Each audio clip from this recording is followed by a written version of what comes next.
Pada topik pembahasan kita kali ini adalah masalah epistemologi dalam pandangan Al-Quran. Ya, epistemologi dalam pandangan Al-Quran. Saat ini, masalah pengetahuan atau teori pengetahuan yang menurut istilah ulama Arab sekarang ini disebut dengan istilah nazariyah ma'rifat, ya, atau dalam kurung disebut sebagai epistemologi. Nah, epistemologi merupakan suatu masalah yang amat penting. Di zaman sekarang jarang ada permasalahan sepenting permasalahan yang perubahannya yang berhubungan dengan epistemologi. Mengapa? Yang pertama, saya mesti menjelaskan sebab pentingnya masalah ini. Kemudian kita akan masuk inti permasalahan. Pada masa sekarang, berbagai filsafat sosial, ideologi, serta isme-isme yang lainnya itu merupakan suatu perkara yang amat penting karena selain setiap individu berkeinginan untuk memiliki suatu bentuk pemikiran yang akan digunakan sebagai landasan dalam aktivitas kehidupannya, juga sebagai jargon aliran dan ideologi. Nah, saat ini sering terjadi pertikaian dan perselisihan antara berbagai ideologi, ya, ideologi dan isme-isme yang lainnya. Nah, masing-masing fakultas atau masing-masing ideologi memerlukan pendukung dan mereka pun bangkit untuk membela para pendukung ideologi tersebut. Nah, jadi persoalannya adalah masalah ideologi, ya, ideologi atau faham atau isme yang disebut di dalam buku ini adalah isme. Nah, isme merupakan suatu perkara yang paling penting yang setiap individu itu kemudian berkeinginan memiliki suatu bentuk pemikiran atau suatu bentuk pemahaman mereka tersendiri, dan setiap manusia atau setiap individu pasti kemudian mempertahankan ideologinya masing-masing, dan ideologi ini akan menjadi suatu keyakinan.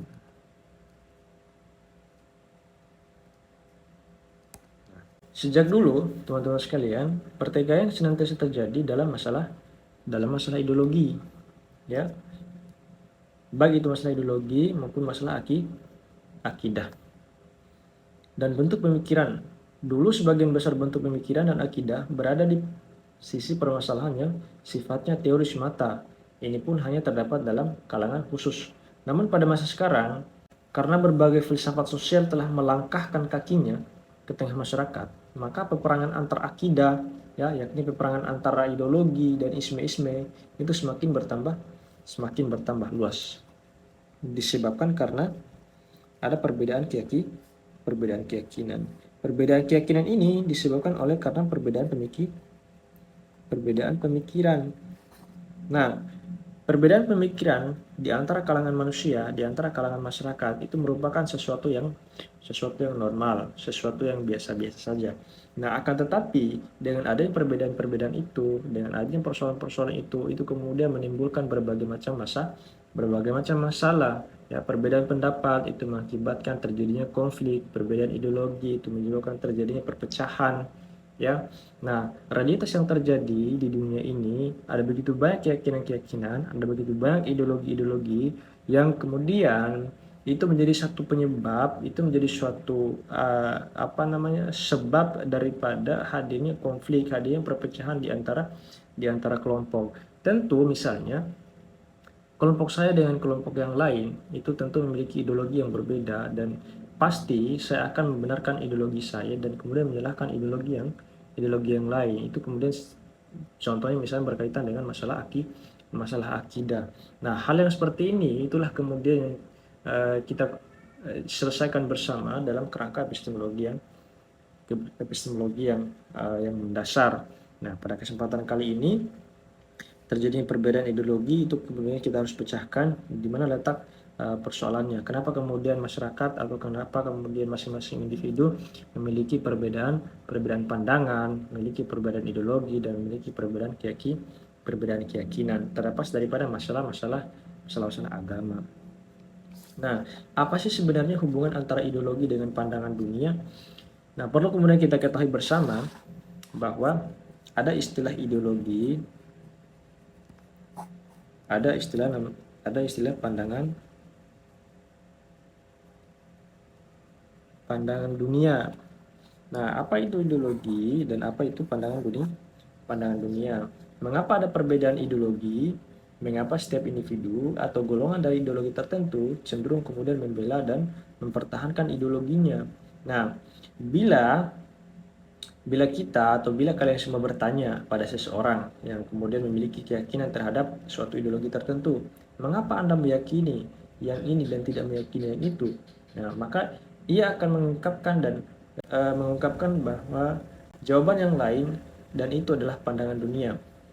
Nah, sandaran dan dasar dari berbagai ideologi adalah pandangan dunianya.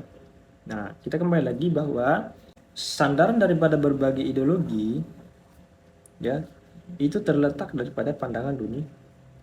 Pandangan dunia. Nah, pandangan dunia adalah bentuk daripada sebuah kesimpulan. Nah, ini adalah pandangan dunia. Pandangan dunia itu merupakan ternyata sebuah kesimpulan atau penafsiran dan hasil kajian yang ada pada seseorang yang berkenaan dengan alam. Ya, kesimpulan atau penafsiran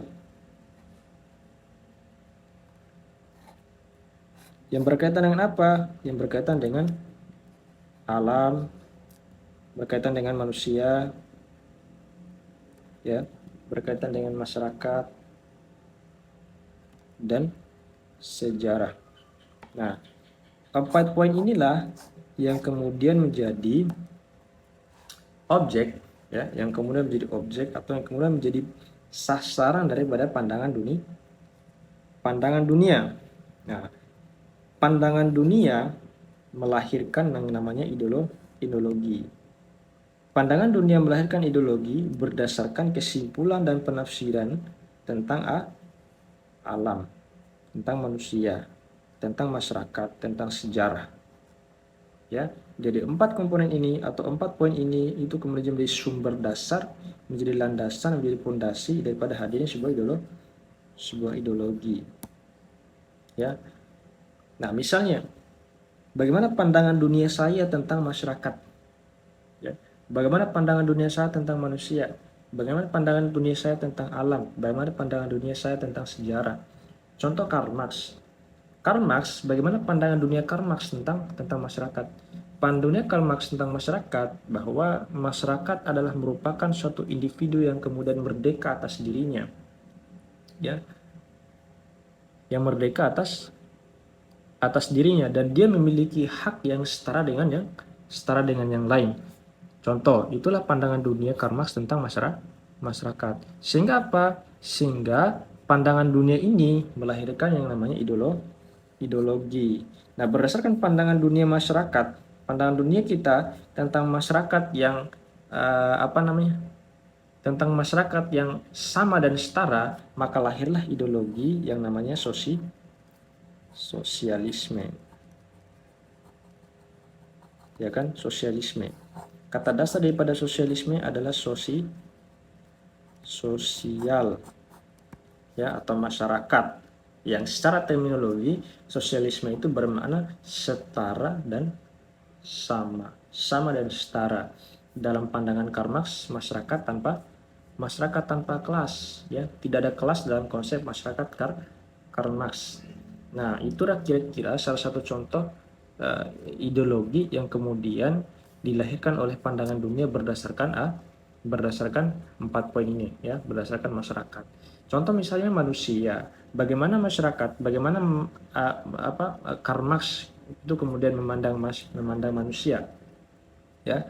Manusia, ya, berdasarkan perspektif Karl Marx atau berdasarkan pandangan dunia Karl Marx itu merupakan makhluk yang kekal, makhluk yang abadi. Maka lahirlah di sini ideologi materialisme. Nah, karena materi itu adalah sesuatu yang kekal, ya, sesuatu yang kekal, sesuatu yang abadi. Manusia hanyalah berubah bentuk dari materi sebelumnya ke materi yang bentuk materi sebelumnya ke bentuk materi yang selanjutnya.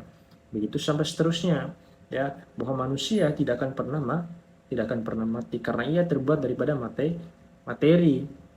Ya, manusia adalah sebongkah materi yang suatu saat nanti itu akan berubah dan berevolusi menjadi materi yang lain, ya, kira-kira begitu.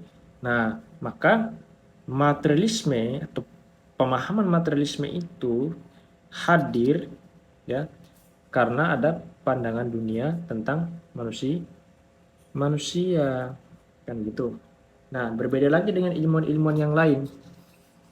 Bagaimana kemudian ilmuwan-ilmuwan yang lain memandang alam semesta, ya, memandang manusia, memandang masyarakat dan memandang sejarah, sehingga apa? Sehingga melahirkan berbagai macam ideologi atau pemahaman-pemahaman, dan masih banyak lagi pemahaman-pemahaman selain daripada pemahaman sosialisme dan pemahaman materialisme.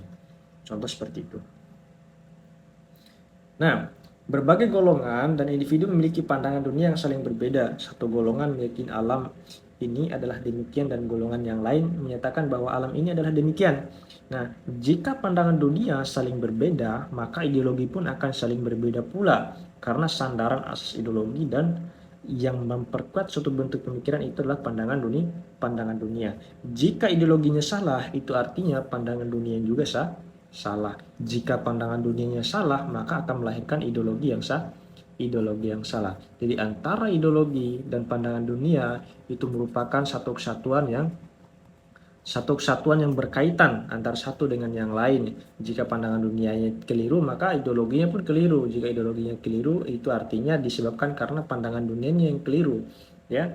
Nah, maka yang kemudian menjadi peran penting di dalam persoalan epistemologi itu adalah pandangan dunia. Bagaimana kemudian manusia, metodologi atau tahap manusia dalam melakukan proses memandang atau mempersepsi atau menginterpretasi realitas yang ada. Kita sebut 4 poin ini adalah sebuah realitas atau fakta atau objek realitas yang ada di luar daripada diri kita.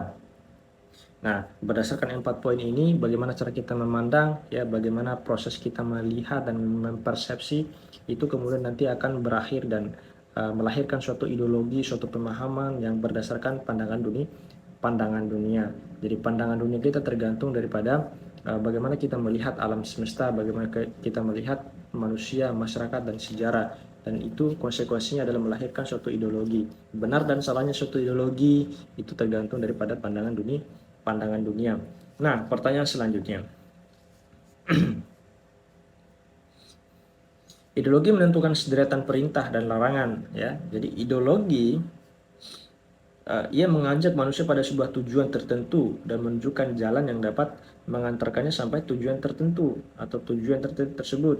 Ideologi akan menentukan kita harus bagaimana, kita harus hidup yang bagaimana, kita harus membina bagaimana, dan kita harus membina diri berdasarkan pola yang bagaimana. Ya kan? Itu kan pertanyaan-pertanyaan yang mendasar, ya. Pertanyaan-pertanyaan yang saya kira merupakan sesuatu yang paling fundamental dalam kehidupan kita. Nah, serta bagaimanakah kita membina dan membangun masyarakat kita ini. Nah, ideologilah yang kemudian menentukan semua permasalahan itu dan mengatakan bahwa kita harus demikian, ya, kalian harus hidup secara demikian, bahwa kalian harus jadi demikian, binalah dirimu secara ini, ya, serta bangunlah masyarakatmu semacam ini, semacam itu. Nah, semuanya itu memiliki alasan mengapa, ya kan begitu. Nah, mengapa Anda mengatakan harus begini, lalu mengapa saya mesti begini dan tidak begitu? Nah, itu merupakan pertanyaan-pertanyaan yang kemudian lahir dalam pikiran kita dan menjadikan suatu landasan bagi kita untuk menanyakan dan mengetahui apa alasan kenapa saya harus melakukan hal seperti ini dan kenapa tidak harus melakukan hal seperti itu. Nah, pertanyaan-pertanyaan itu lahir disebabkan karena pandangan kita, disebabkan karena ada perbedaan suatu sikap dan perbedaan pemahaman.